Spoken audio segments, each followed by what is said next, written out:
Well, there's no doubt there's a lot of disappointment in Braves country over the fact the Braves are having to watch the League Championship Series on television instead of hosting the Padres. In fact, on Wednesday night, they could be hosting Game 2 at Truist Park against San Diego, but instead, they're watching it on television. Of course, when you hit only 180 in a four-game playoff series and have an ERA of 5.82, that's going to happen.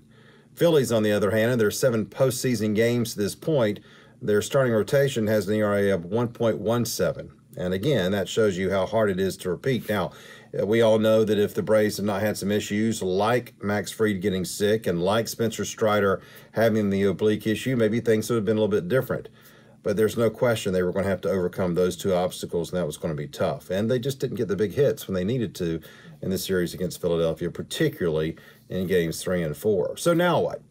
Now what do the Braves do? Well, look, the core is tremendous for this team. There's no doubt. They've got a young core that's going to be together for a while and can be at the top of the sport of baseball for many years to come. But they do have to have some things kind of figured out here in the postseason. No doubt the Dansby Swanson question is at the top of the list. Will Dansby want to come back, and will he be satisfied with what the Braves can offer? And also the pitching staff. Well, Kelly Jansen now wants to come back. He did want a 3-year contract. Now he only wants 1, so he's a possibility to return, which would make that bullpen very solid for 2023. But what about that rotation? Yes, they still have, of course, Ian Anderson and Mike Soroka, and of course Kyle Wright will be back after a 21-win season.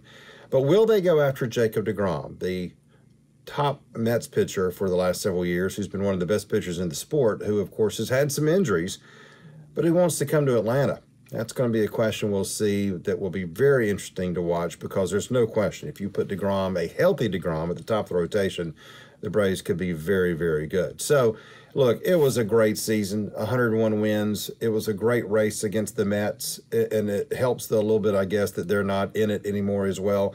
So we got to appreciate the fact that it was a very entertaining season for this team to come back from 10.5 back of the Mets on May 31st and win the division. That was a lot of fun to watch. And yes, it's disappointing. But again, there is no question that this proves yet again it's hard to repeat as World Series champions.